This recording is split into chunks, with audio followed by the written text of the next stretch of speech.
Welcome to Cultura Latina. This week we'll show you one of Venezuela's most emblematic artists, and also a very special project taking place in a school in Peru.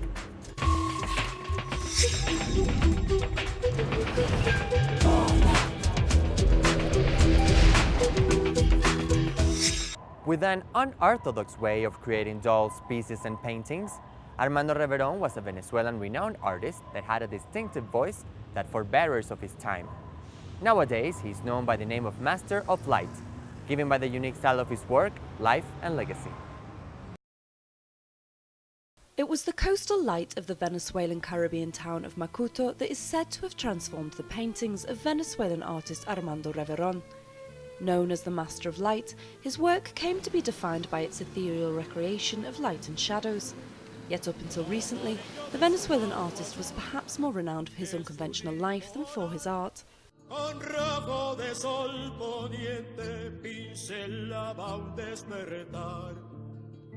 Cuando estaba pequeñito miró las mariposas. Venezuelan folk artist Ali Primera would describe the artist in one of his songs as the puppeteer who painted the people, a reference to the artist's humility and the numerous eccentricities which earned him the nickname of the Madman of Macuto.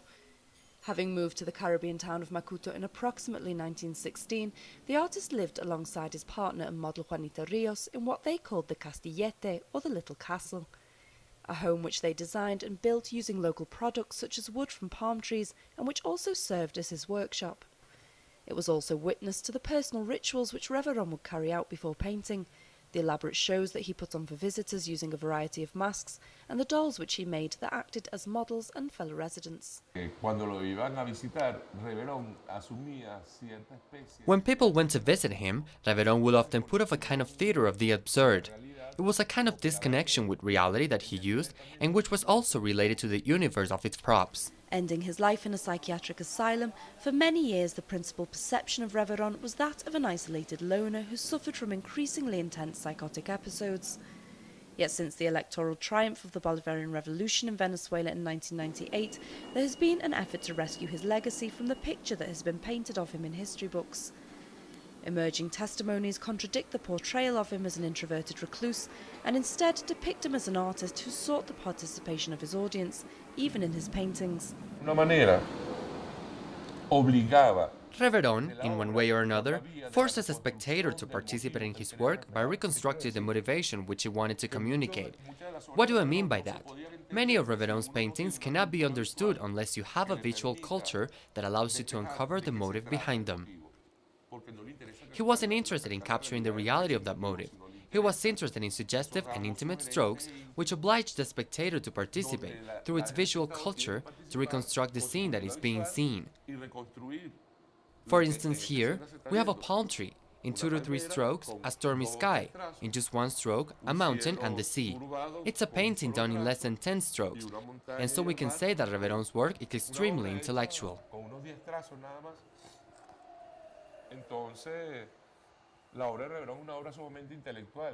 It was the landscape and the people of Macuto who predominantly featured in Reverón's work, the Afro-descendant men, women and children who made up the majority of the population.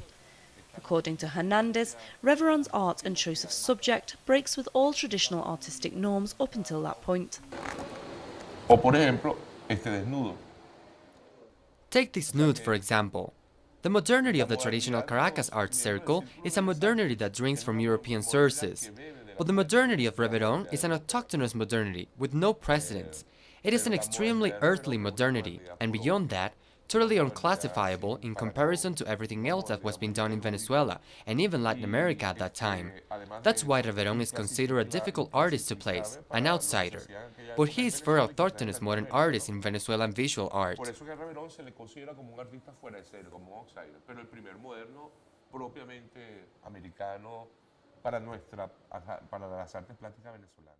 Many are now arguing that it was Reverón's focus on Venezuela's own cultural features that rendered his art truly revolutionary. The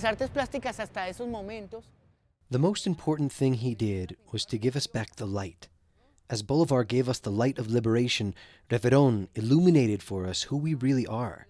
It's something very related to the question of identity. The most common visual arts up until that point were religious paintings from previous centuries.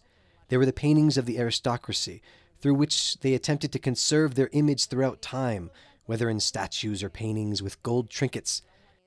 They were all very comfortable, but in reality, they were a bunch of white people who didn't represent Latin American humanity.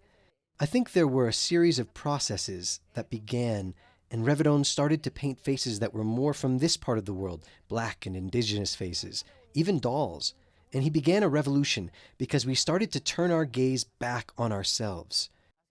We started looking at our own beauty, our own aesthetics, our own identity, cultural and traditional richness. I think that in any area of life, whether the political, social, economic, environmental, or the spiritual, when we start to look at ourselves, at what we're made of, I think you're starting to talk about revolution because you're beginning to leave behind that blueprint, that Eurocentric vision in which we have all been trapped. Yet artists are not the only ones looking to rescue the figure of Reverón.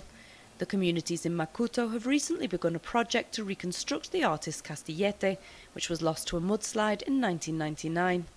For Belkys Reyes, the project is about showing the world the impact that the artist had on the local community. We can't talk about our grandparents without talking about Reverón. We can't remember our aunts and uncles who have left us without talking about Reverón. And so reconstructing the Reverón's home is a bit like reconstructing and dignifying the local history of our community. Other members of the community say that the spirit of Reverón continues to live on in the Castillete. No conocí a Armando, pero es como que lo hubiera conocido. I never knew Reverón, but it's as if I met him because he was here. It was magical here, because you walked in and it was something different. It wasn't like being in the street or the square. It was something different. You felt like you were in another world. In one way or another, you felt like Reverón was in everything you saw. Era de cuando él estaba pintando y a la vez. When he was painting, Juanito would bring him something to eat. He used to put the plate on his head so he didn't have to stop painting. He liked to see what he was eating, and some of his favourite foods were eggs and beans.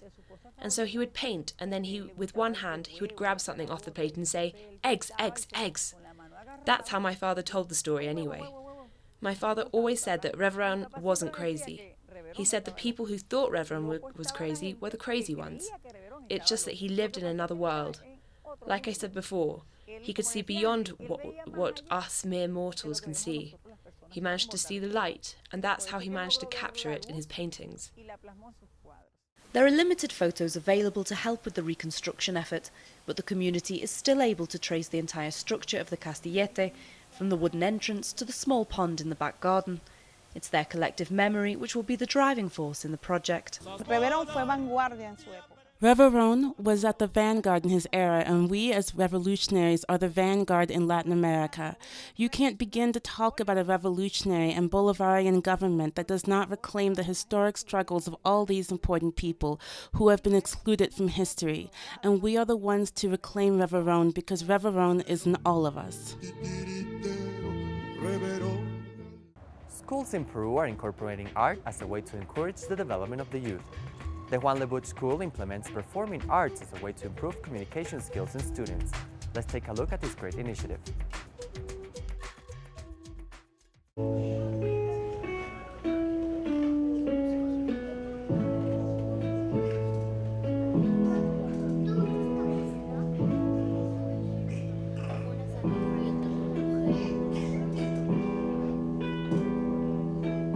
Las artes escénicas a los alumnos.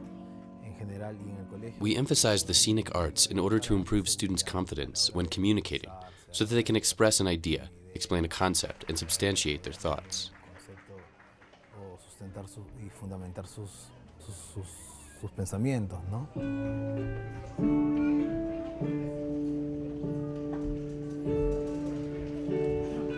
En las artes escénicas un poco está ese del temple, el carácter. In scenic arts, you have a strong character, raise your voice, and have no doubts in front of the public. Therefore, day-by-day students' skills are reinforced through spontaneous performances, through the acting they do, and through the workshops in which they participate. In that way, they end up very sure of themselves.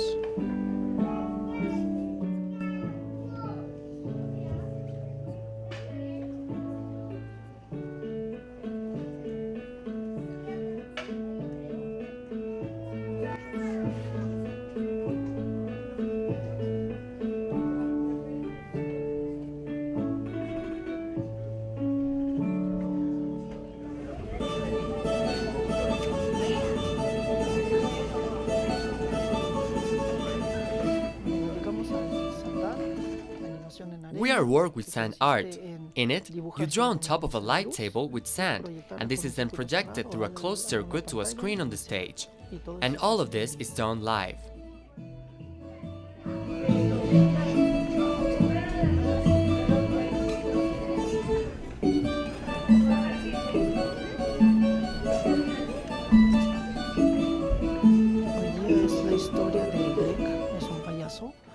Today we have the story of Greg, a clown that we invented who remembers his whole life.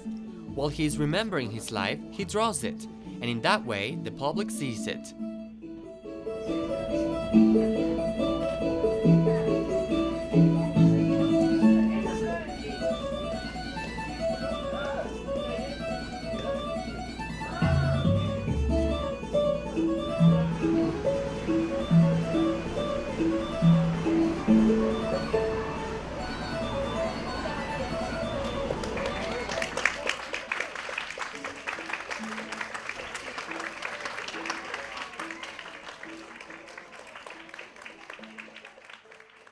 Thanks for watching.